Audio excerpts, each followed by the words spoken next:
اعوذ باللہ من الشیطان الرجیم بسم اللہ الرحمن الرحیم ربی اشرح لی صدری ویسر لی امری واحلل عقدۃ من لسانی یفقہوا قولی ربی یسر ولا تعسر وتمم بالخیر۔ انشاءاللہ آج کا جو ہمارا لیسن ہے جو ہم کرنے جا رہے ہیں وہ ہے سورہ آل عمران۔ اس کی ہم آیات آج جو کریں گے 18 سے 22 تک کریں گے، تو آپ لوگ اپنا اپنا نکال لیجئے۔ انشاءاللہ آیا نمبر 18 ٹرانسلیشن سے شروع کرتے ہیں۔ بسم اللہ الرحمن الرحیم۔ شاہدہ، شاہدہ گواہی کو کہتے ہیں۔ شاہد جو ہوتا ہے اسی سے نام ہم رکھتے ہیں نا، شاہدہ نام بھی ہوتا ہے، شاہد بھی ہوتا ہے۔ تو شاہدہ گواہی دیتا ہے اللہ، اللہ، انہو بے شک، لا نہیں، الہ کوئی معبود، الا مگر، ہوا وہ، و اور، الملائکۃ فرشتے، و اولو العلم ہم نے اولو الالباب پڑھا تھا نا، یہ اولو العلم ہے۔ تو اولو جو ہوتا ہے وہ اہل کو کہتے ہیں، العلم وہ ہمیں ویسے ہی علم کا پتہ ہے تو آپ ایسے ہی لکھ دیں گے اس کو۔ قائمن قائم، بالقسط با ہے شروع میں تو پر اس کے معنی آ جائیں گے، اور قسط جو ہوتا ہے نا یہ انصاف کو کہتے ہیں، القسط۔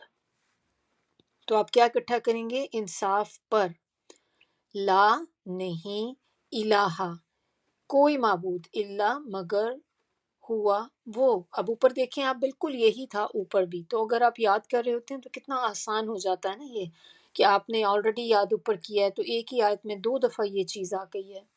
العزیز، عزیز غالب کو کہتے ہیں، غلبے والا۔ الحکیم حکمت والا۔ آیا نمبر 19، انا بے شک، الدین دین، عند اللہ عند نزدیک کو کہتے ہیں، اللہ اللہ کے، الاسلام اسلام ہے، و اور، ما نہیں، اختلف اختلاف کیا، بالکل اردو کے جیسا ورڈ ہے، الذین ان لوگوں نے جن کو، اوتو دی گئی، الکتاب کتاب، الا مگر، من سے، بعدی بعد، ما اس کے، جاءہم جاء کا معنی ہوتا ہے کہ حاصل ہوا، ہم ان کو، العلم علم، بغین ضد سے، بینہم درمیان اپنے، بینا کہتے ہیں درمیان کو، ہم اپنے، و اور، من جو کوئی، یکفرو نہ مانے یا انکار کرے، بآیاتی آیتوں کا، اللہ اللہ کی، فإن فا ہے شروع میں تو یا پس آپ کچھ بھی لکھ سکتے ہیں، تو انا کے معنی ہوں گے بے شک، تو بے شک اللہ سریع سرعت سے ہے، سرعت بہت جلدی کوئی چیز کرنا، تو جلد لینے والا، الحساب حساب کو۔ آیا نمبر 20، فَإِن پس اگر، حاجو کا، حاجو کہتے ہیں جھگڑا کرنا، تو جھگڑا کریں، کاف زبر اینڈ پہ ہے، آپ سے، فَقُل تو کہہ دیجئے، اسلمت میں نے جھکا دیا، وجہیہ وجہی چہرے کو کہتے ہیں، چہرہ اینڈ پہ یا بھی ہے تو اس کے معنی ہوں گے اپنا، للہ لیے اللہ کے، یا اللہ کے آگے، دونوں آپ کر سکتے ہیں، و اور، من انہوں نے بھی جو، اتبعنی اتباع سے ہے پیروی کرنا، تو یہاں پر کیا آئے گا؟ اور انہوں نے بھی جو میرے پیروکار ہیں یا میری پیروی کرنے والے ہیں، و اور، قل کہو، للذین ان لوگوں سے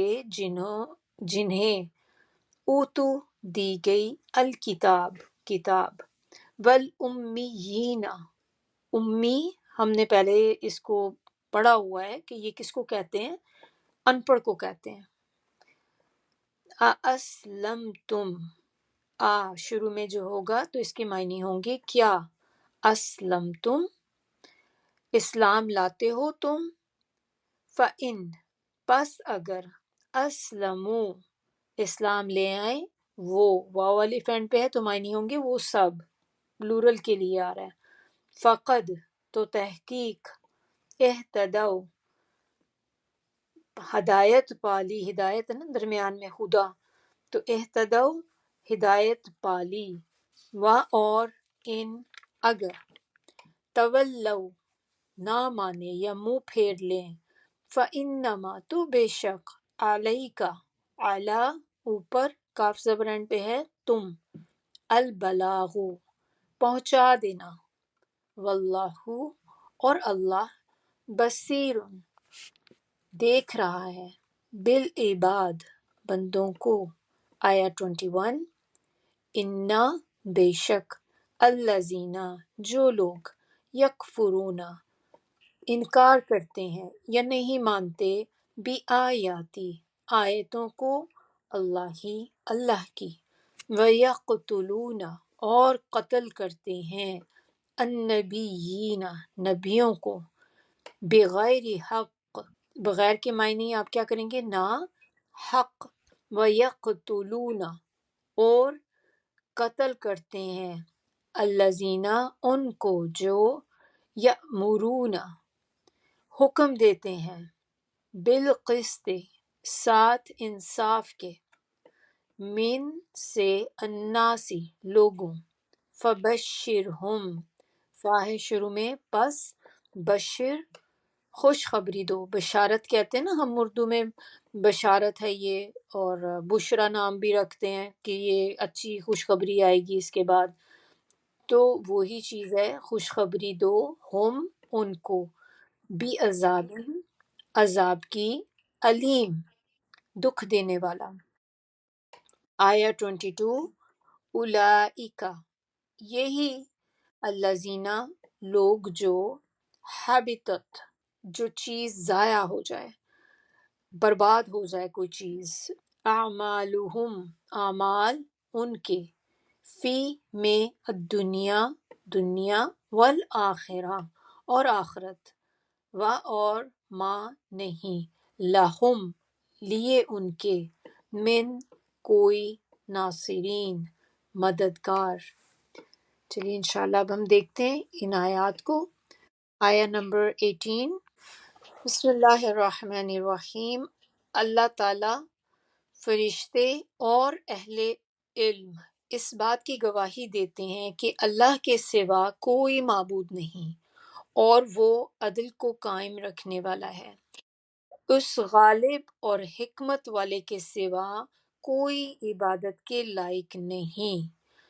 تو اس آیت کے اندر گواہی کی بات ہو رہی ہے، تو کس چیز کی گواہی؟ یہاں پر دی تو جا رہی ہے لیکن گواہی دی کس بات پہ جا رہی ہے؟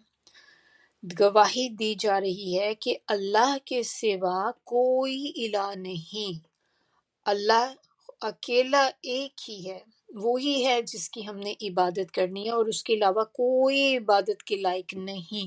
اور یہ گواہی دے کون رہا ہے؟ یہ گواہی ہمیں دے رہے ہیں اللہ تعالیٰ خود، ہمیں اس بات کی گواہی دے رہے ہیں، پھر ہمیں فرشتے گواہی دے رہے ہیں، اور اس کے علاوہ ایک اہل علم، تین طرح کی گواہیاں ہیں یہاں پر جن کی بات ہو رہی ہے۔ تو اگر آپ سے کوئی پوچھے کہ اللہ کی کتاب میں سب سے بڑی شہادت کون سی ہے، یعنی کہ سب سے بڑی گواہی کون سی ہے، تو پھر ہم کیا کہیں گے کہ کون سی ہے؟ اس میں یہ سورہ آل عمران کی جو آیت نمبر 18 ہے نا، یہ اللہ کی کتاب میں سب سے بڑی گواہی، سب سے بڑی شہادت جو قرآن میں ہے، وہ یہ والی آیت ہے جو ہم پڑھنے جا رہے ہیں۔ یہ والی آیت جو ہے نا، آیا نمبر 18، آپ سے میں نے کہا تھا کہ بہت امپورٹنٹ آیت ہے، اور اس کا ایک شان نزول ہے۔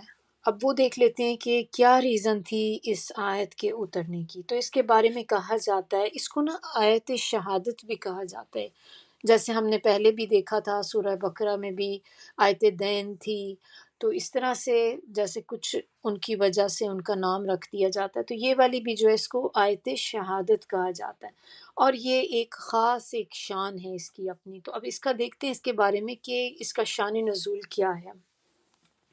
ایک دفعہ یہود کے دو بڑے عالم جو تھے وہ ملک شام سے مدینہ میں وارد ہوئے۔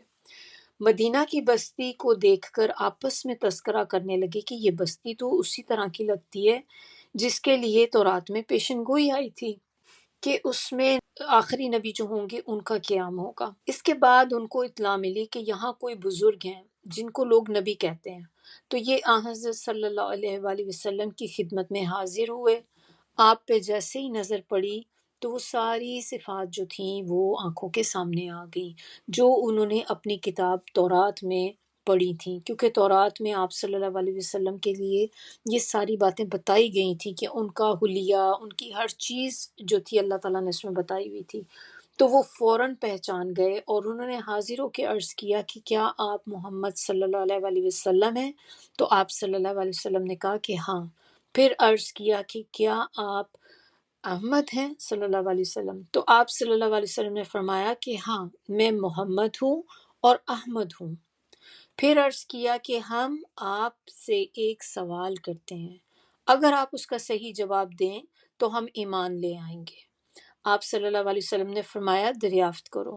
انہوں نے کہا، انہوں نے جو کوشچن کیا کہ اللہ تعالیٰ کی کتاب میں سب سے بڑی شہادت کون سی ہے، اس سوال کے جواب کے لیے پھر یہ آیت شہادت جو تھی، آیت نمبر 18 جو تھی، یہ نازل ہوئی۔ تو آپ صلی اللہ علیہ وآلہ وسلم نے ان کو یہ آیت پڑھ کے سنائی، تو یہ دونوں اسی وقت مسلمان ہو گئے۔ اب اس کے اندر ہم یہ دیکھ لیں کہ ہم نے 3 گواہیوں کی بات دیکھی ہے کہ 3 گواہیاں یہاں پہ ہیں جو اللہ تعالیٰ ہمیں بتا رہے ہیں۔ تو اس سے پہلے کہ ہم اس کی ڈیٹیل میں جائیں، سب سے پہلے ہم اس لفظ کو تھوڑا سا دیکھ لیں۔ شاہدہ کا جو ورڈ میں نے آپ کو بتایا تھا کہ اس کے معنی کیا ہوتے ہیں، ہمیں تو بس یہ پتہ ہے نا، گواہی ایک پتہ ہے، لیکن اس کے کچھ معنی ہیں وہ امپورٹنٹ ہیں، آپ لوگ بھی لکھ لیں اس کو۔ سب سے پہلا معنی اس کا تو وہی ہے جو سب کو پتہ ہے، گواہی، وٹنس کرنا کسی چیز کا۔ دوسرا معنی اس کا جو ہے وہ حکم کا ہے، برحق۔ تھرڈ اس کا معنی ہے یقینی بات کی خبر دینا۔ چوتھا پوائنٹ اس میں جو ہے یا معنی اس کا جو ٹرانسلیشن اس کی، واضح کر دینا، بیان کر دینا، رسولوں کے ذریعے زمین میں نشانیاں رکھ کر اس چیز کو واضح کر دینا۔ اور اب ہم دیکھتے ہیں کہ یہ گواہی جو 3 گواہیاں ہیں یہ کون کون سی گواہیاں ہیں۔ سب سے پہلی گواہی ہم نے دیکھی تھی کہ اللہ تعالیٰ خود گواہی دے رہے ہیں اس بات پر کہ میرے علاوہ کوئی عبادت کے لائق نہیں اور کوئی الہ نہیں۔ تو اس سے بڑھ کر، اللہ سے بڑھ کر گواہی کس کی ہو سکتی ہے؟ کیونکہ وہ تو خود خالق کائنات ہے، ہر چیز کا پیدا کرنے والا ہے، وہ کائنات کی ہر چیز کا علم رکھنے والا ہے۔ زمین و آسمان کی کوئی بھی ایسی چیز نہیں جو اللہ سے پوشیدہ ہو، اور اللہ تعالیٰ ہر چیز کو دیکھنے والا ہے، کیونکہ ہم نے اس کو پچھلی آیت میں دیکھا تھا نا، جو لاسٹ لیسن میں، کہ اللہ تعالیٰ ہر چیز کو دیکھ رہا ہے، کوئی بھی چیز اللہ سے چھپی ہوئی نہیں ہے، اور اللہ تعالیٰ سب کا رب ہے، سب کا پیدا کرنے والا ہے، پالنے والا ہے، اور وہ کریٹر ہے، اور ہم سب اللہ کی کریشن ہے۔ تو جب بنانے والا خود گواہی دے رہا ہے کہ میرے علاوہ کوئی اور ہے ہی نہیں جس کی عبادت کی جائے، تو یہ سب سے بڑی گواہی ہے۔ دوسری گواہی اللہ تعالیٰ نے یہاں پہ کس کی بتائی؟ فرشتوں کی، کہ فرشتے گواہی دیتے ہیں۔ اور فرشتے کون ہوتے ہیں؟ فرشتے تو ہمیں پتہ ہے کہ وہ تو پروگرامڈ ہیں، اللہ تعالیٰ کے حکم کے مطابق اگینسٹ کچھ بھی نہیں کرتے، اللہ جس چیز کا حکم دیتے ہیں وہی کام کرتے ہیں۔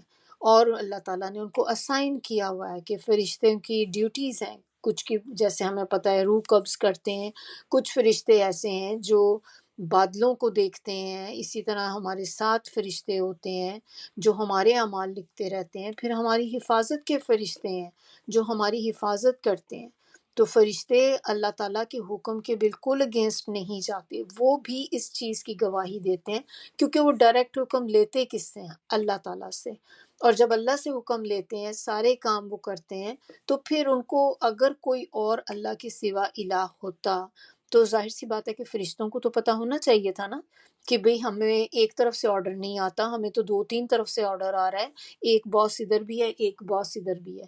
تو آپ کہیں پہ بھی کام کرتے ہیں، جاب کرتے ہیں، تو ایسا تو نہیں ہوتا کہ آپ کو اپنے باسز کے بارے میں پتہ نہ ہو کہ کون باس ہے آپ کی کمپنی کا، پتہ ہوتا ہے، اور آپ کو یہ بھی پتہ ہوتا ہے کہ ایک باس ہے یا ایک سے زیادہ باس ہیں۔ تو اگر فرشتے جو ڈائریکٹ اللہ تعالیٰ سے حکم لیتے ہیں، اللہ کا حکم بجا لاتے ہیں، تو کیسے پاسبل ہے کہ اگر کوئی اور خدا ہوتا تو فرشتوں کو پتہ نہ ہوتا؟ تو فرشتے گواہی دیتے ہیں اس چیز پہ۔ تھرڈ گواہی اس کے اندر جو وہ کون دیتا ہے؟ علم والے، علم والے لوگ گواہی دیتے ہیں۔ اور وہ کیسے گواہی دیتے ہیں؟ کیونکہ یہ وہ لوگ ہیں جو علم حاصل کرتے ہیں، قرآن کا علم، حدیث کا علم۔ پھر اس میں وہ لوگ بھی آتے ہیں جو غور و فکر کرتے ہیں، تدبر کرتے ہیں، اللہ کی نشانیوں پہ غور و فکر کرتے ہیں۔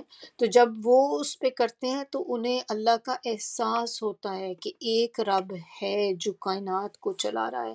تو آپ دیکھیں کہ یہاں پر ایک بہت بڑی امپورٹنٹ ایک چیز کیا ہمیں پتہ چلتی ہے کہ ہم نے گواہیوں کے بارے میں دیکھا، اللہ کی گواہی، فرشتوں کی گواہی، اور اس کے بعد کون سی تیسری گواہی کون سی تھی؟ علم والوں کی گواہی۔ تو اللہ تعالیٰ نے اپنے اور فرشتوں کے ساتھ علم والے لوگوں کا ذکر کیا۔ تو اس سے ہمیں پتہ چلتا ہے کہ علم کی کتنی فضیلت ہے کہ اللہ نے اپنے ساتھ ان کا ذکر کیا۔ اور اب آپ کو یہ بھی میں نے بتایا تھا کہ علم والوں کے لیے فرشتے اپنے پر پھیلاتے ہیں، لیکن یہ علم جو ہوتا ہے نا، آسان نہیں ہوتا لینا۔ جب بھی آپ علم حاصل کرنے کے لیے نکلیں گے، آپ کے راستے میں ہرڈلز بھی آئیں گی، بہت سی آپ کو چیزیں فیس کرنی پڑیں گی، اور اس کے لیے قربانیاں دینی پڑتی ہیں۔ آپ کو اپنے وقت کی قربانی دینی پڑتی ہے، آپ کو بہت سی ایکٹیویٹیز کی قربانی دینی پڑتی ہے، اگر آپ چاہتے ہیں کہ آپ یہ علم حاصل کریں۔ اور یہ علم جو ہے آپ کو گریجولی آتا ہے، ایک دم سے نہیں ہوتا کہ آپ نے ادھر شروع کیا اور آپ ایک دم سے ماسٹر بن گئے، اس کو بار بار کرنا پڑتا ہے۔ تو اس سے ہمیں یہ پتہ چلتی ہے بات کہ علم حاصل کرنا کتنا ضروری ہے، کتنا امپورٹنٹ ہے یہ۔ تو آپ، میں، ہم سب لوگ اس وقت جو ہیں یہ کیا کر رہے ہیں؟ علم حاصل کر رہے ہیں نا۔ تو آپ یہ دیکھیں کہ ہم اگر اپنے آپ کو اس جگہ پہ رکھ کے سوچیں کہ اللہ تعالیٰ ہماری بھی گواہی اس میں کاؤنٹ ہو رہی ہے، اینڈ انشاءاللہ ضرور ہوگی۔ ہم بھی جب اللہ تعالیٰ کی آیات پہ غور و فکر کریں گے تو ہمارا شمار بھی ان لوگوں میں ہوگا۔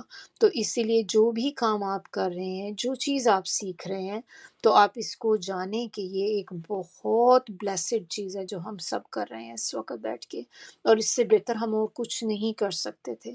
یہ اللہ تعالیٰ نے ہمیں بہترین اپنے وقت کو جو یوز کرنے کی چیز دے دی ہے، کہ ہمیں نہ کر رہے ہوتے تو پتہ نہیں کیا کر رہے ہوتے، کہاں ٹائم ضائع کر رہے ہوتے، کچھ نہ کچھ ادھر ادھر ہی لگے ہوئے ہوتے۔ اب یہ کہ اللہ کا شکر الحمدللہ کہ ہم بیٹھ کر اللہ کی کتاب کو سیکھ رہے ہیں، غور و فکر کر رہے ہیں، ایک ایک آیت کو توجہ سے پڑھ رہے ہیں۔ پھر اس میں اللہ تعالیٰ نے ہمیں ایک اور چیز بھی بتائی ہے، جو اللہ تعالیٰ نے کہا کہ قائمًا بالقسط۔ یہ کیا چیز ہوتی ہے؟ تو قائم کا میں نے آپ کو بتایا تھا، قائمن کا معنی ہوتا ہے قائم ہونا، کھڑے ہونا، اور کس پر؟ بالقسط، انصاف پر۔ تو انصاف پر قائم رہنا، اللہ تعالیٰ انصاف کو بہت پسند کرتا ہے اور خود بھی انصاف کرنے والا ہے۔ نبی صلی اللہ علیہ وسلم کی ایک حدیث ہے کہ اس میں وہ کہتے ہیں کہ مظلوم کی بد دعا سے بچو، کیونکہ اس میں اور اللہ کے درمیان کوئی پردہ نہیں۔ تو انصاف پہ رہنا اتنا ضروری ہے۔ ہم انصاف سے ہمارے ذہن میں صرف یہی باتیں آتی ہیں کہ شاید انصاف جو ہوتا ہے بڑی بڑی جگہوں پہ ہوتا ہے، عدالتوں میں ہوتا ہے، حکمرانوں کے لیے ہوتا ہے، قاضی جو لوگ ہوتے تھے تو ان کے لیے ہوتا تھا، لیکن آپ دیکھیں کہ انصاف جو ہے نا یہ ہر جگہ پر ہے۔ ہم اپنے گھر میں جب ہوتے ہیں تو اپنے بچوں کے ساتھ بھی جب ہم معاملہ کرتے ہیں کوئی بھی، تو ہمیں اس میں بھی کیئرفل ہونا ہوتا ہے کہ ہم انصاف کے ساتھ کر رہے ہیں کہ یا نہیں، کیونکہ یہ ہر چیز کی پوچھ ہوگی۔ تو ہمیں بہت کیئرفل ہونا ہے کہ ہم کہیں پہ بھی ہوں، چاہے وہ ہمارے آپس میں بھائی بہنوں کے ساتھ ہمارے تعلقات ہوں یا ہماری دوستوں کے ساتھ ہمارے تعلقات ہوں، کہ جس میں ہم دیکھتے ہیں کہ آپ ایک دوسرے کے ساتھ انصاف کریں، یہ نہ ہو کہ کسی کے ساتھ زیادتی کر جائیں کوئی بات کسی بھی معاملے کے اوپر۔ تو اس آیت سے ہمیں کیا لیسن مل رہے ہیں؟ تو لیسن ہمیں جو ملتے ہیں وہ یہ کہ عقیدے میں سچی توحید ہونی چاہیے. یہ ہمارا عقیدہ ہونا چاہیے کہ اللہ ایک ہے اور اللہ کے سوا اور کوئی الہ نہیں، اور ہم صرف اسی کی عبادت کرنے والے ہیں. ہم اس کے علاوہ اور کسی کی عبادت نہیں کرتے، ہم کسی کو اس کے ساتھ شریک نہیں ٹھہراتے. پھر یہ ہمیں پتہ چلتا ہے کہ نظام کے اندر عدل اور انصاف ہونا چاہیے. نیکسٹ اس میں جو پوائنٹ ہمیں پتہ چلتا ہے، لیسن جو ملتا ہے، کہ اللہ کا سچا فرما بردار بننا چاہیے. اللہ کے آگے سرنڈر کر دیں، جھک جائیں اللہ کے آگے. فورتھ پوائنٹ اس میں ہمیں جو لیسن ہمیں ملتا ہے وہ ہے کہ علم حاصل کرنا چاہیے. آیا نمبر 19، اللہ کے نزدیک دین صرف اسلام ہے. اہل کتاب نے علم آ جانے کے بعد اختلاف کیا تو اس کی وجہ ان کی باہمی ضد اور سرکشی تھی. جو اللہ کی آیات سے انکار کرتا ہے تو اللہ اس کا حساب چکانے میں کچھ دیر نہیں لگاتا. یہاں پر بتایا جا رہا ہے کہ اللہ کے نزدیک دین جو ہے وہ صرف اسلام ہے. ویسے تو ہمیں بہت سارے دین ملتے ہیں، باہر ہم دیکھیں کتنے دین ہیں، لیکن اللہ کے ہاں جو قبول ہوگا قیامت کے دن وہ صرف دین اسلام ہے. باقی اس کے علاوہ کوئی دین نہیں جو وہاں پہ قبول ہوگا. تو دین کیا ہوتا ہے یہ تھوڑا سا ہم دیکھ لیتے ہیں، دین اور اسلام کو بھی دیکھ لیتے ہیں کیونکہ ہم اس کی بات کر رہے ہیں. تو دین جو ہوتا ہے یہ آپ کہہ لیں کہ وے آف لائف ہوتا ہے ہمارا، کہ ہم نے زندگی گزارنی کیسے ہے. یہ طریقہ ہے، یہ روش ہے، ایک نظام زندگی ہے جسے انسان اس دنیا اور آخرت کے لیے بہتر سمجھ کر اختیار کرتا ہے. تب آپ یہ بھی دیکھیں کہ دین سب انبیاء کا ایک ہی تھا. جتنے بھی انبیاء آئے حضرت آدم علیہ السلام سے لے کر محمد صلی اللہ علیہ وآلہ وسلم تک، سب نبی ایک ہی دین پر تھے. اور دین کیا ہوتا ہے؟ دین ہے اللہ کی عبادت کرنا اور اسی کے بتائے ہوئے طریقے پر عمل کرنا. اس کے بارے میں آپ صلی اللہ علیہ وسلم کی ایک حدیث ہے کہ آپ صلی اللہ علیہ وسلم نے بتایا کہ اب محض یہ عقیدہ رکھ لینا کہ اللہ ایک ہے یا کچھ اچھے عمل کر لینا، یہ اسلام نہیں، نہ ہی اس سے آخرت میں نجات ملے گی. ایمان، اسلام اور دین یہ ہے کہ اللہ کو ایک مانا جائے اور صرف اسی ایک معبود کی عبادت کی جائے. محمد صلی اللہ علیہ وآلہ وسلم ان کے سمیت تمام انبیاء پر ایمان لایا جائے اور نبی صلی اللہ علیہ وسلم کی ذات پر رسالت کا خاتمہ تسلیم کیا جائے. ایمانیات کے ساتھ ساتھ اعمال اور عقائد اختیار کیے جائیں جو قرآن و حدیث میں بیان کیے گئے. اب اس دین اس دین اسلام کے سوا کوئی اور دین اللہ کے ہاں قبول نہیں ہوگا. اور اسلام کس کو کہتے ہیں؟ اسلام کہتے ہیں انکنڈیشنل سبمیشن، سبمٹ کر دینا اللہ کے آگے، سلامتی میں داخل ہو جانا. یہ بھی معنی اس میں آتا ہے کہ جب ہم کسی کو سلام کر رہے ہوتے ہیں نا تو کیا ہم اس کو سلامتی دے رہے ہوتے ہیں کہ تم پہ سلامتی ہو، تاکہ میرا کوئی شر نہ تم پہ ہو، کسی بھی طرح کے شر سے، ہر قسم سے میں آپ کو سلامتی دیتا ہوں، سلامتی کی دعا دیتا ہوں.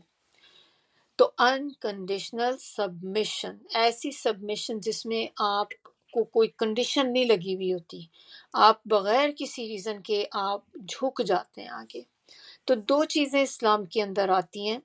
ایک تو اس میں یہ کہ آدم علیہ السلام سے محمد صلی اللہ علیہ وآلہ وسلم تک تمام انبیاء اور ان کے ماننے والے سب کا دین اسلام تھا، اور وہ یہی دعوت اور تعلیم اپنے دور میں دیتے رہے. وہ سب نبی یہی تعلیم دیتے تھے. اب جیسے مثال کے طور پہ کچھ یہود ہیں، جیسے یہود نے تورات کی شریعت اگر قائم کی تھی جب جو یہود کا ٹائم تھا ان کے پاس تورات تھی، اگر انہوں نے تورات کی شریعت قائم کی تھی اور پھر وہ اس پر عمل بھی کر رہے تھے تو وہ اپنے زمانے کے مسلمان تھے، چاہے وہ آپ ان کو یہودی کہلاتے تھے، لیکن اگر وہ اپنی اس ٹائم کی شریعت پر فالو کرتے تھے، اس ٹائم میں ان کے پاس جو بک تھی اس پر عمل کر رہے تھے، تو وہ اس وقت کے مسلمان تھے اور اسی حال میں وہ مر گئے، تو پھر قیامت کے دن وہ مسلمان ہی کی حیثیت سے اٹھائے جائیں گے۔ اور اسی طرح کا معاملہ تقریباً سارے نبیوں کی جو امتیں ہیں ان کے ساتھ ہوگا، کہ ہر نبی جب آتے تھے تو وہ جب اپنی شریعت بتاتے تھے، یہ طریقہ بتاتے تھے اور اللہ تعالیٰ کا میسج پہنچاتے تھے، تو اس ٹائم پہ جو بھی ان کے اوپر اس بات کو مان لیتا تھا، ایمان لے آتا تھا، تو وہ اس دور کا مسلمان تھا، چاہے وہ عیسائی ہی کیوں نہ ہو، لیکن وہ عیسائی جو اس ٹائم پیریڈ میں تھے جب پروفٹ عیسیٰ علیہ السلام تھے تو وہ اس دور کے مسلمان تھے۔ اب ہم ان کو عیسائی کہتے ہیں، لیکن وہ تھے تو سبمٹ کرنے والے نا، کہ اللہ کے آگے سبمٹ کیا تھا ان لوگوں نے۔ اور دوسری چیز اس کے اندر جو ہے اسلام میں، کہ محمد صلی اللہ علیہ وآلہ وسلم کا لایا ہوا دین جو ہے یہ ہے، پہلا کیا تھا کہ سب پیغمبروں کا جو دین تھا، اب یہ کہ جو محمد صلی اللہ علیہ وآلہ وسلم کا لایا ہوا دین ہے، تو اب ہمیں قرآن، توحید اور آپ صلی اللہ علیہ وسلم کی رسالت پر ایمان لانا لازمی ہے۔ اور اس کا یہ والا جو دین جو نبی صلی اللہ علیہ وسلم لے کر آئے ہیں، یہ اب جو ہم نے پہلی ٹائپ اس کی دیکھی تھی، اس کی ایک کامل شکل ہے، کمپلیٹ کہہ لیں آپ، یہ کہ کمپلیٹ ہو جاتا ہے اسلام۔ بہت اہم چیز ایک اس کے اندر ہے کہ آپ صلی اللہ علیہ وآلہ وسلم کے آنے کے بعد اب کسی کے پاس کوئی چوائس نہیں ہے کہ وہ کسی اور دین کو فالو کرے، نہ تو کوئی یہودی، نہ ہی کوئی عیسائی، بلکہ اس شریعت پر عمل کرے گا جو آپ صلی اللہ علیہ وسلم نے بتائی تو ہی مسلمان ہوگا۔ جیسے کہ میں نے آپ کو پہلے والے میں کیا بتایا تھا کہ وہ اس دور کے مسلمان تھے تب تک جب تک کہ کوئی نیا پیغمبر نہیں آیا، کیونکہ جب ایک پیغمبر آلریڈی ہے وہاں پر، یا ان کی شریعت چل رہی ہے، ان کی کتاب ہے، اور ابھی اور کوئی پیغمبر نہیں آئے، تو اس وقت تک وہ اپنی ہی کتاب کو فالو کر رہے ہوں گے تو وہ مسلمان کہلائیں گے۔ لیکن جیسے ہی کوئی نئے پیغمبر آتے ہیں اور نئی کتاب لے کر آتے ہیں، نئی شریعت لے کر آتے ہیں، تو پھر اس کے بعد آپ کو ان کو ماننا پڑتا ہے۔ اگر آپ ان کو نہیں مانتے تو پھر آپ مسلمان نہیں رہتے۔ تو یہی بات محمد صلی اللہ علیہ وسلم کے ساتھ بھی، کہ جو دین انہوں نے ہمیں دیا، اب باقی لوگوں کے پاس یہ چوائس نہیں ہے کہ وہ یہودی بن کے رہیں، اپنی کتاب کو فالو کرتے رہیں، اور عیسائیوں کے پاس کہ وہ اپنی کتاب کو فالو کرتے رہیں اور ہماری اس کتاب کو وہ اگنور کر دیں، نبی صلی اللہ علیہ وسلم کے اوپر ایمان نہ لے کر آئیں۔ تو اگر وہ یہ کریں گے کہ ایمان نہیں لے کر آئیں گے اور ان کتابوں کو نہیں مانیں گے، تو پھر وہ مسلمان نہیں ہیں۔ ونس نبی صلی اللہ علیہ وسلم آ گئے، نئی شریعت آ گئی، قرآن آ گیا، اب ہر کسی کو، چاہے وہ یہودی ہے یا ہے وہ چاہے وہ عیسائی ہے، تو ان کو اسلام لے کر آنا پڑے گا، ایمان لے کر آنا پڑے گا نبی صلی اللہ علیہ وسلم کے اوپر اور اس کتاب کے اوپر، ورنہ وہ مسلمان نہیں کہلائے گا۔ اور اگر وہ اسی حالت میں اس کی ڈیتھ ہو جاتی ہے کہ اس نے اس کو ایکسیپٹ نہیں کیا تھا، تو پھر وہ کافر ہوگا۔ اور آپ صلی اللہ علیہ وسلم کی رسالت جو ہے وہ ظاہر ہے کہ ایک چھوٹی سی جماعت کے لیے تو نہیں تھی نا، کہ بس نبی صلی اللہ علیہ وسلم کی جو امت ہے یہ انہی کے لیے ہے صرف، بلکہ یہ پوری انسانیت کے لیے ہے۔ نبی صلی اللہ علیہ وسلم کی رسالت تو ساری انسانیت کے لیے ہے، اسی طرح قرآن جو ہے یہ بھی سب کے لیے ہے، یہ کسی ایک نیشن کے لیے نہیں اترا تھا۔ اور یہی معجزہ ہے قرآن کا، کہ قرآن قیامت تک جو اس کا ہوگا کہ آؤٹ ڈیٹڈ کبھی بھی نہیں ہوگا، کہ انسان کہے کہ اچھا یہ تو پہلے ایسا تھا، اب تو بہت سی چیزیں چینج ہو گئی۔ یہ ہر ایرا میں کوالیفائی کرتا ہے. تو کسی میں بھی آپ ایسا نہیں آپ کو فیل ہوگا کہ یہ جو ہے اب اس میں ہمیں کچھ نہیں پتہ چل رہا، یہ تو ڈیفرنٹ ہے، ہمارے تو ٹائم پیریڈ ٹوٹلی ڈیفرنٹ ہے. ایسا نہیں ہوتا. اچھا، یہ جو اب ہم پڑھ رہے تھے نا، اس میں دین کی بھی بات کر رہے تھے، تو اس کے اندر ایک اور چیز ہے جو بڑی امپورٹنٹ ہے کہ آپ دیکھیں کہ جب انسان مرتا ہے نا، تو قبر میں جیسے ہی اس کو ڈالا جاتا ہے تو اس کے پاس فرشتے آ جاتے ہیں، اور وہ فرشتے 3 سوال کرتے ہیں آ کے، اور وہ 3 سوالوں میں سے ایک سوال جو ہے نا وہ اسی کے بارے میں ہے، دین کے بارے میں، کہ تمہارا دین کون سا ہے. یہ امپورٹنٹ ہے چیز. اور آپ دیکھیں کہ ہمیں دنیا میں پتہ ہے، ہم بڑی آسانی سے بات کر دیتے ہیں کہ آپ کا رب کون ہے، کہتے ہیں جی اللہ تعالیٰ ہے ہمارا رب. پھر کہتے ہیں کہ آپ کا دین کون سا ہے، دین اسلام ہے. آپ کے نبی کون تھے، نبی صلی اللہ علیہ وآلہ وسلم. بہت ایزی آنسر ہے. یہاں پر بہت آسان ہے. جب یہ سوال قبر میں ہوں گے تو اس کا کوئی جواب نہیں دے سکے گا. ہر وہ بندہ جو اللہ کو فالو نہیں کرتا تھا، صرف ان کے سوالات ان کے لیے آسان ہوں گے کہ جو اللہ نے جو ہمیں جس دنیا میں بھیجا، اس میں ہم اللہ کے بتائے ہوئے طریقوں پر عمل کرتے رہے، پھر تو ہم جواب دے دیں گے. اب فرض کریں کہ اگر کسی نے اللہ کو کبھی پرائرٹی نہیں دی دنیا میں، اللہ کے حکموں کو نہیں مانا. ہم نے قرآن میں پڑھ لیے، کتنے حکم پڑھ لیے، اب دیکھیں ہم کتنے حکم ہیں جو فالو کر رہے ہیں. اگر آپ پڑھتے ہیں، آپ عمل کرتے ہیں، تو جو لوگ تو پڑھتے ہیں، اللہ کے دین کو سمجھتے ہیں، پھر وہ اس پر عمل بھی کرتے ہیں اور اللہ کے بتائے ہوئے طریقوں پر چلتے ہیں، وہ تو بول سکیں گے کہ آپ کا رب کون ہے، تو ہم کہیں گے کہ اللہ تعالیٰ. لیکن اگر ہم نے کسی اللہ تعالیٰ کو دنیا میں رب مانا ہی نہیں، ہماری صرف لپ سروس تھی یہ کہ ہم منہ سے تو کہتے تھے کہ اللہ ہے، لیکن اللہ کا حکم نہیں مانتے تھے، اپنی مرضیاں چلاتے تھے، تو اس وقت زبان سے نکل نہیں سکے گا کہ میرا رب اللہ ہے. اور اسی طرح اگر آپ نے اس دین کو فالو نہیں کیا تو آپ بول نہیں سکیں گے وہاں پہ کہ میرا دین جو ہے وہ دین اسلام ہے. ہم کیسے کسی چیز کا کلیم کریں گے کہ جب ہم نے اس چیز کے لیے کوئی ایفرٹ ہی نہیں کیے کبھی؟ اس ٹائم پر ہماری زبان سے یہ چیز نہیں نکلے گی. اور اسی طرح اگر کسی نے نبی صلی اللہ علیہ وآلہ وسلم کو فالو نہیں کیا، ان کی احادیث پر عمل نہیں کیا. کچھ لوگ کہتے ہیں نا کہ ہم سنت پہ، ہم قرآن پہ عمل کرتے ہیں، قرآن کو تو مانتے ہیں لیکن ہم حدیث پہ نہیں مانتے. نبی صلی اللہ علیہ وسلم کو مانتے ہیں، حدیث نہیں مانتے. تو آپ دیکھیں کہ جب آپ ان کی ایک طرح سے ڈینائی کر رہے ہیں نا ان کی باتوں کو، تو پھر کیسے ہم کہہ سکیں گے کہ میرے نبی جو ہیں وہ محمد صلی اللہ علیہ وآلہ وسلم ہیں؟ یہ 3 سوال بہت مشکل ہیں قبر کے جو ہیں، ہم ان کو بہت لائٹ لیتے ہیں. تو یہ والا جو ہے نا یہ بھی ان سوالوں میں سے پھر ایک سوال ہے. تو یہ ایک امپورٹنٹ چیز ہے کہ ہمیں پتہ ہونا چاہیے. اور آپ کو یاد ہوگا کہ اگر ہم جب صبح شام کی جو دعائیں پڑھتے ہیں تو اس میں ایک دعا بھی ہے اسی طرح کی جو ہمیں صبح اور شام پڑھنی ہوتی ہے. رضیت باللہ ربا وبالاسلام دینا وبمحمد النبی صلی اللہ علیہ وآلہ وسلم. یہ والی دعا میں انشاءاللہ آپ لوگوں کے ساتھ شیئر بھی کر لوں گی. آپ لوگ جو پڑھتے ہیں بہت اچھی بات ہے، اور یہ بہت خوبصورت دعا ہے، اور اس کو اذان کے بعد بھی کہتے ہیں کہ ایک دفعہ پڑھنا چاہیے. اگر آپ اذان سنتے ہیں نا تو اس کے بعد اس کو پڑھنا چاہیے. ویسے ضروری نہیں ہے کہ آپ اس کو صبح شام ہی پڑھیں، آپ اس کو جتنا زیادہ پڑھیں گے اس دعا کو اتنی ہی یہ دعا آپ کے لیے اچھی ہے. اس آیت کا جو اگلا پارٹ تھا اس میں بتایا جا رہا ہے کہ اہل کتاب نے علم آ جانے کے بعد اختلاف کیا، تو اس کی وجہ جو تھی وہ ان کی باہمی ضد اور سرکشی تھی. تو یہ اختلاف جو ہوتا ہے یہ کیا چیز ہے، یہ ہمیں پھر پتہ ہونا چاہیے نا کہ کیا چیز ہوتی ہے.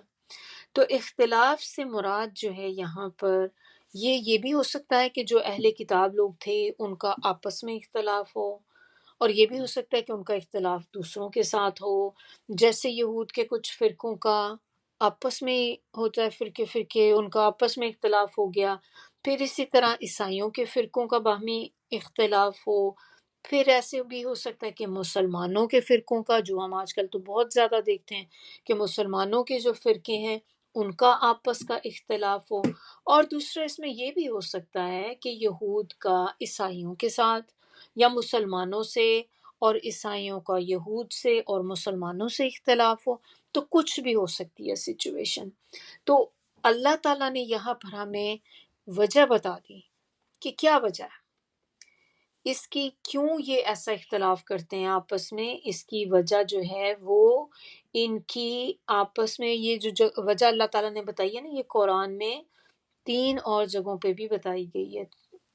اور یہ کیا تھی؟ ان کی ہٹ درمی، ان کی سرکشی اور ان کی ضد آپس کی، جس کی وجہ سے یہ آپس میں اختلاف کرتے ہیں۔ اور یہ نہیں ہے کہ ریزن کہ انہیں حق نظر نہیں آتا، حق تو انہیں نظر آتا ہے، لیکن اس کی اصل وجہ ان کی اپنی سرداریاں ہیں، اپنی چدراہٹیں جو ہوتی ہیں نا، جیسے کہ اپنی، ہماری ہی بس اتھارٹی رہے اور اپنا جھنڈا بس بلند رہے، باقی کو پھر کسی اور کو آپ نے ایکسیپٹ نہیں کرنا۔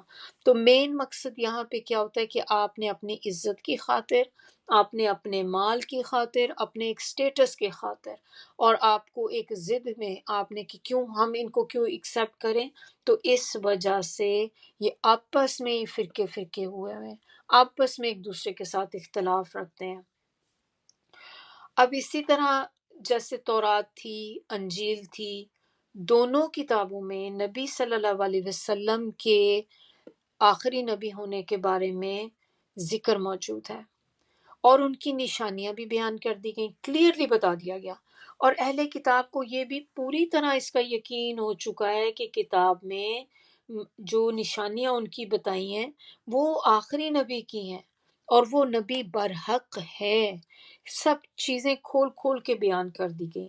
اب اس نبی صلی اللہ علیہ وسلم کے انکار کی وجہ محض ان کی اپنی سرداریاں ختم ہونا، یا بعض دوسرے دینوی جو مفادات ہوتے ہیں دنیا کے، ان کے جیسے ہوتا ہے نا، اپنے دنیا کے فائدوں کی خاطر وہ نہیں چاہتے تھے کہ یہ فائدے ان کے چلے جائیں، جو بینیفٹس ان کو مل رہے ہیں، یا ابھی ایک طرح سے ان کی اتھارٹی ہے کہ کسی طرح ان کی اتھارٹی ختم ہو جائے، تو انہوں نے ان باتوں سے انکار کر دیا، حالانکہ وہ جانتے تھے کہ یہ سب کچھ حق ہے، اس کے باوجود ان کو نہیں مانا۔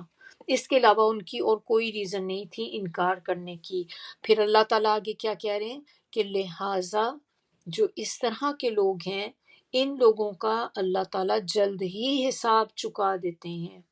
اور یہ آیت جو ہے یہ صرف یہودیوں عیسائیوں کے لیے نہیں ہے، یہ مسلمانوں کے لیے بھی اسی طرح ہے کہ جو مسلمان بھی یہ کام کرے گا کہ وہ آپس میں اس طرح سے ہو جائیں گے، اختلاف کریں گے، سرکشی ضد کی وجہ سے ایک دوسرے کے ساتھ ہی ڈسکنیکٹ ہو جائیں گے، اور جو بھی اللہ کی آیات کا انکار کرے گا، نہیں مانے گا اللہ تعالیٰ کی باتیں قرآن میں جو ہیں، کچھ کو مانے کچھ کو نہ مانے، تو پھر اللہ تعالیٰ کہتے ہیں کہ اللہ تعالیٰ حساب لے گا، جلد حساب لے گا اس کا۔ نیکسٹ آیت، آیت نمبر 20۔ اب اگر یہ لوگ آپ سے جھگڑا کریں تو آپ صلی اللہ علیہ وسلم ان سے کہہ دیجئے کہ میں نے بھی اللہ کے سامنے سر تسلیم خم کر دیا ہے، اور میرے پیروی کرنے والوں نے بھی۔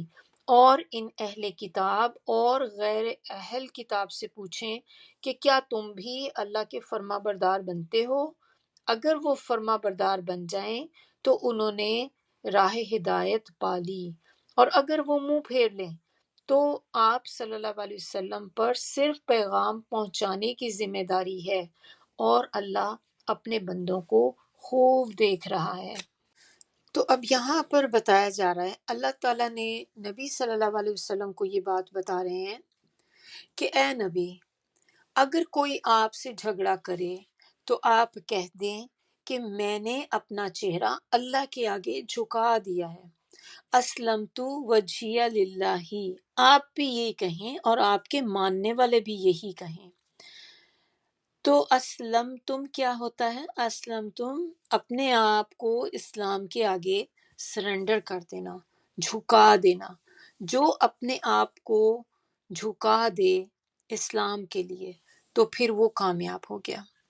اور نبی صلی اللہ علیہ وسلم کو کہا جا رہا ہے کہ آپ کے ذمے صرف پہنچا دینا ہے، اگر وہ اس بات کو نہیں مانتے تو پھر آپ اس کی فکر میں نہ پڑیں، آپ کا کام صرف پہنچا دینا ہے۔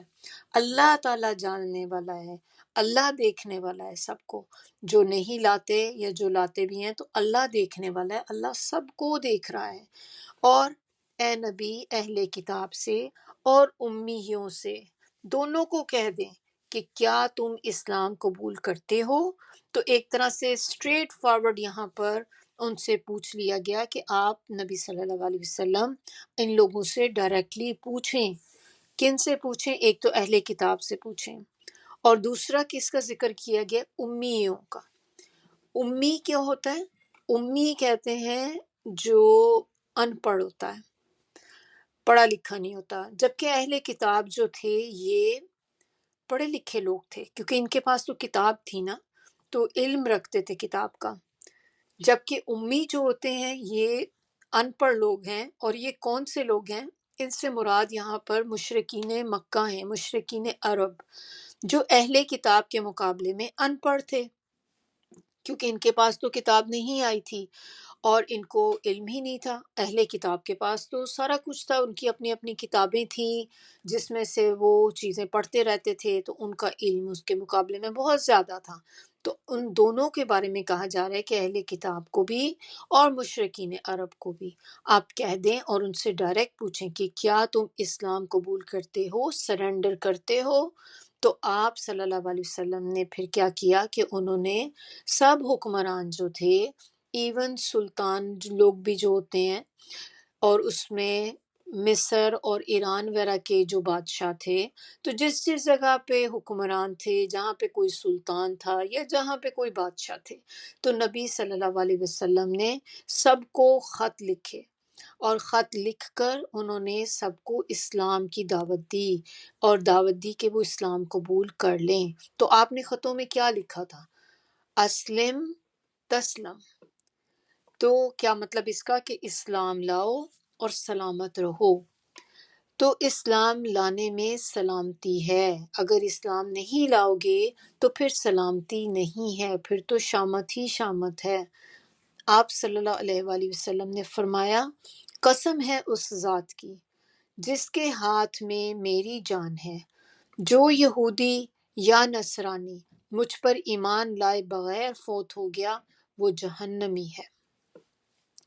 تو اب اس سے اگر آپ دیکھیں کہ کتنی خوش قسمتی کی بات ہے یہ، کہ اللہ تعالیٰ نے ہمیں ایک اسلامی گھر میں پیدا کیا، ہم بورن مسلم ہیں۔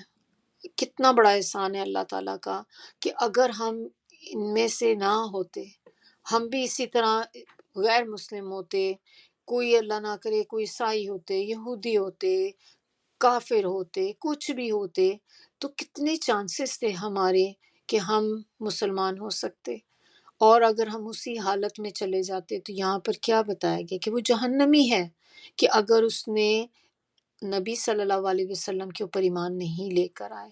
یہ بھی تو ہوتے ہیں نا، لوگ ضدی بن جاتے ہیں، جیسے ہم نے دیکھا کہ ہٹ درم ہے، ضد ہوتی، ضد کی خاطر وہ ایکسیپٹ نہیں کرتے چیزیں، تو کیا پتہ اللہ نہ کرے ہم بھی ان میں ہوتے۔ تو اللہ تعالیٰ ہمارے لیے بہت بڑی، اللہ نے ہمارے لیے جو ہے یہ ایک نعمت ہے، آپ کہہ لیں کہ فضل ہے، اللہ کا کرم ہے ہمارے اوپر کہ اللہ تعالیٰ نے ہمیں مسلمان گھرانے میں پیدا کیا۔ جتنا شکر ادا کریں نا اس چیز کا کم ہے۔ آج جمعے کا دن ہے تو بہت زیادہ شکر ادا کریں، اپنی نعمتوں کو یاد کریں کہ اللہ تعالیٰ نے جو جو نعمتیں ہمیں دی ہیں، کتنی ہی نعمتیں ہیں ہمارے پاس۔ سب سے بڑی نعمت کون سی ہے؟ سب سے بڑی نعمت جو ہے دین اسلام ہے، جو اللہ نے ہمیں دیا ہے۔ پھر دیکھیں یہ ہدایت، کہ اللہ جس کو ہدایت دے دے وہ خوش قسمت ہے، اور جس کو نہ دے، کیونکہ ہدایت اللہ کے ہاتھ میں ہے۔ تو اگر اس وقت ہم لوگ یہاں پہ بیٹھے ہیں نا، تو یہ اللہ کی ہدایت اللہ نے ہمیں دی ہے، اور اللہ تعالیٰ ہمیں ہمیشہ اس ہدایت پہ قائم رکھے، کبھی یہ ہدایت اللہ تعالیٰ ہم سے چھینے نہیں۔ آمین ثم آمین۔ نیکسٹ آیت دیکھتے ہیں، آیا نمبر 21۔ جو لوگ اللہ کی آیات کا انکار کرتے رہے اور انبیاء کو ناحق قتل کرتے رہے، اور ان لوگوں کو بھی جو انصاف کرنے کا حکم دیا کرتے تھے، تو ایسے لوگوں کو دکھ دینے والے عذاب کی خوشخبری سنا دیجیے۔ جن لوگوں کا ہم پہلے دیکھ رہے تھے ذکر پچھلی آیت میں، کہ جو لوگ اللہ کی آیات کا انکار کرتے ہیں، تو اب یہاں پر اسی کی کنٹینیوشن چل رہی ہے کہ جو لوگ اللہ کی آیات کا انکار کرتے رہے اور انبیاء کا قتل کرتے رہے ناحق۔ تو روایت سے معلوم ہوتا ہے کہ جو بنی اسرائیل تھے، بنی اسرائیل نے تقریباً 43 کے قریب پیغمبر جو تھے ان کو قتل کیا۔ یہ کام بنی اسرائیل کے علماء اپنی حکومت کے ساتھ جو ملی بھگت ہوتی ہے نا وہ کیا، انہوں نے آپس میں پروپیگنڈا کر کے ایک دوسرے کے ساتھ انہوں نے یہ کام انجام دیا۔ تو جیسا کہ انہوں نے حضرت عیسیٰ علیہ السلام کی حکومت میں حضرت عیسیٰ علیہ السلام کو بھی انہوں نے کیا کیا تھا کہ سولی پر چڑھانے کی کوشش کی تھی۔ جب یہ لوگ اتنے انبیاء کو قتل کر چکے تو پھر ان کے جو لوگ تھے اور اللہ سے ڈرنے والے جو لوگ تھے انہوں نے پھر ان کے حرکت پر احتجاج کیا۔ تو پھر انہوں نے کیا کیا کہ وہ لوگ جو ان کو ڈراتے تھے اللہ سے اور اس چیز پر وہ اگینسٹ تھے کہ یہ کام غلط کیا ہے آپ نے، جنہوں نے پروٹیسٹ کیا تھا، احتجاج کیا تھا، تو انہوں نے ان میں سے 170 جو لوگ تھے ان کو بھی اسی شام قتل کر دیا۔ اور یہ وہ لوگ تھے جو ان کو ایسی بری حرکتوں سے روکتے تھے اور انصاف کرنے کا حکم دیا کرتے تھے۔ ان انبیاء کے قتل کرنے کا اصل سبب وہی تھا جو قرآن نے صاف صاف بتا دیا کہ انبیاء کی اطاعت کرنے سے ان کا اپنا اقتدار خطرے میں پڑ جاتا، لہٰذا انہوں نے اپنی سرداریاں اور چودراہٹیں جو تھیں ان کو قائم رکھنے کی خاطر انبیاء اور صالحین کو قتل کر دینے میں ہی اپنی عافیت سمجھی۔ انبیاء کا قتل کرنا جو ہے نا یہ بہت کبیرہ گناہوں میں سے ہے۔ سیدنا ابو عبیدہ رضی اللہ نے ایک دفعہ رسول اللہ صلی اللہ علیہ وسلم سے پوچھا کہ قیامت کے دن سب سے زیادہ سخت عذاب کس کو ہوگا؟ تو آپ صلی اللہ علیہ وآلہ وسلم نے فرمایا جس نے کسی پیغمبر کو قتل کیا یا اچھی بات کہنے والے اور بری بات سے منع کرنے والے کو قتل کیا۔ تو ایک اور حدیث میں ہے کہ ابو ہریرہ رضی اللہ فرماتے ہیں کہ ایک دفعہ آپ صلی اللہ علیہ وسلم نے ہمیں بہت سی احادیث سنائی، ان میں سے ایک یہ تھی کہ اس قوم پر اللہ کا غضب بھڑک اٹھتا ہے جو اللہ کے رسول کو قتل کریں۔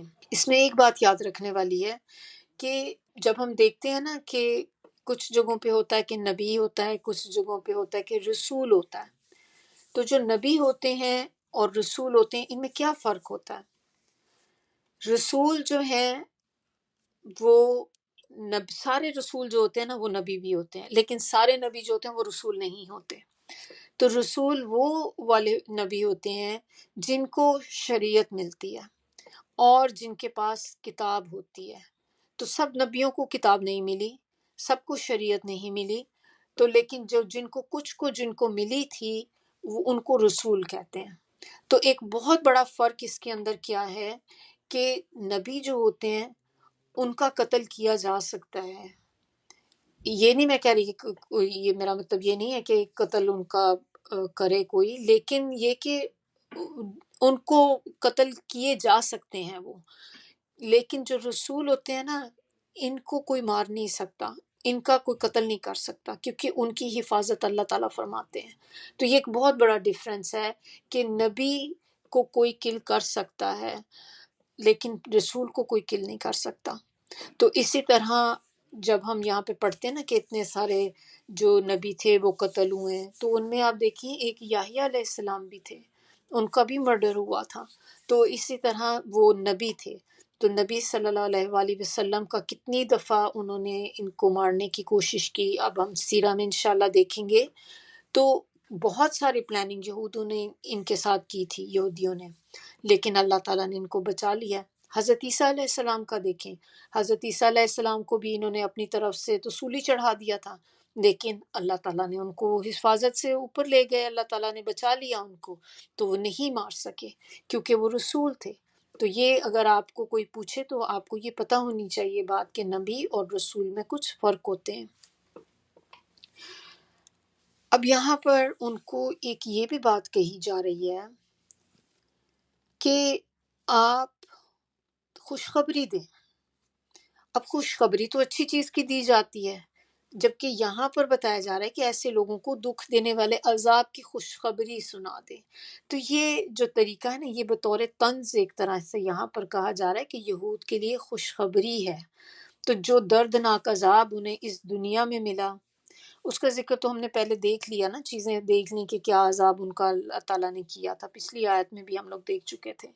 تو یہی قوم جو ہے مغضوب علیہم ان کو قرار دیا تھا سورہ فاتحہ کے اندر، اور ان کے اوپر ذلت اور مسکنت جو تھی ان کے مقدر کر دی گئی. اور رہا جو آخرت کا عذاب، تو اس کے بارے میں اللہ تعالیٰ نے بتا دیا کہ یہی لوگ ہیں جو سب سے زیادہ سخت عذاب کے مستحق ہوں گے.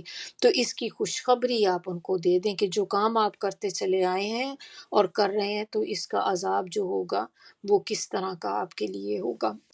آیا نمبر 22، یہ آیت جو ہے اب اس کے اندر بتایا جا رہا ہے کہ یہی لوگ ہیں جن کے اعمال دنیا اور آخرت میں ضائع ہو جائیں گے اور کوئی بھی ان کا مددگار نہیں ہوگا.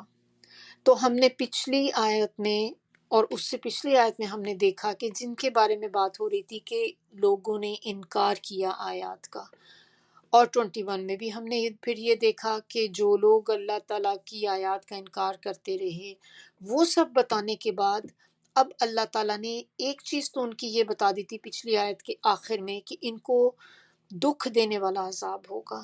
دکھ جو ہوتا ہے کتنا تکلیف دیتا ہے، دنیا میں بھی جب ہوتا ہے تو ایک تو عذاب ہوگا، تکلیف بھی ہوگی، ساتھ میں دکھ بھی ہوگا. تو اور ان کے لیے کیا ہوگا، یہ اسی کی کنٹینیویشن ہے، ان کی عذاب ہی کی کنٹینیویشن. اب اگلی آیت میں جو بتائی جا رہی ہے کہ یہی وہ لوگ ہیں کہ ان کے دنیا کے اعمال اور آخرت کے سب ضائع ہو جائیں گے. جو کچھ دنیا میں کیا وہ بھی ختم، جو کچھ آخرت میں کیا وہ بھی ختم، اور کوئی ان کا مددگار بھی نہ ہوگا. بے یارو مددگار ہوں گے اس دن جب اللہ تعالیٰ کی سب سے زیادہ ضرورت ہوگی. تو یہ یہاں پر صرف جو انہی کی بات نہیں ہو رہی کہ جو یہودی ہیں یا عیسائی ہیں. آپ دیکھیں جو بھی مسلمان بھی یہ کام کرے گا کہ جو بھی انکار کرے گا اللہ کی آیات کا، تو پھر اس کے اعمال دنیا میں بھی آخرت میں بھی ضائع ہو جائیں گے اور کوئی ان کا مددگار نہیں ہوگا. اللہ تعالیٰ ہم سب کو محفوظ رکھے. ہم سب جو یہاں پر بیٹھ کر پڑھ رہے ہیں، اللہ ہمیں توفیق دے کہ جو جو آیت ہم پڑھتے چلے جاتے ہیں ہم اس پر عمل کرنے والے بھی بنیں، کیونکہ پریکٹس کے بغیر جو علم ہوتا ہے نا وہ بیکار ہوتا ہے. تو علم آپ جب حاصل کر رہے ہیں تو اس پر عمل کرنا بھی ضروری ہے، پھر ہی آپ کا وہ جو علم ہے وہ آپ کو فائدہ دے گا. ادروائز وہ علم آپ کو کوئی فائدہ نہیں دے گا. ایسے ہی ہے کہ جیسے آپ نے ایک خوشبو کی بوتل ہے، آپ نے اس کو بند کر کے رکھا ہوا ہے، آپ اس کو کھلنے ہی نہیں دیتے. جیسے ہی خوشبو آپ بوٹل پرفیوم کی کھولیں تو دیکھیں کیسے ایک دم سے اسمیل آ جاتی ہے، ہر طرف خوشبو پھیل جاتی ہے. تو یہ چیز ہے کہ علم کو پھیلائیں، اس کی خوشبو دوسروں تک بھی لے کر جائیں تاکہ باقی لوگ بھی اس سے فائدہ اٹھائیں. تو آپ نہ خود عمل کریں نہ کسی کو بتائیں تو پھر کوئی فائدہ نہیں ہے ایسا علم سیکھنے کا. تو ہم جو کر رہے ہیں اللہ تعالی ہم سے قبول فرمائے، ہماری غلطیوں کو معاف فرمائے، اور ہمیں توفیق دے کہ ہم جو جو پڑھتے جائیں اس پر عمل بھی کرتے جائیں، اور پھر انہی چیزوں کو ہم آگے بھی پہنچائیں، صرف اپنے تک نہ رکھیں. سبحانک اللہم و بحمدک نشہد ان لا الہ الا انت نستغفرک و نتوب الیک. سبحان ربک رب العزت عما یصفون وسلام علی المرسلین والحمد للہ رب العالمین. ربنا تقبل منا انک انت السمیع العلیم وتب علینا انک انت التواب الرحیم. السلام علیکم ورحمۃ اللہ وبرکاتہ.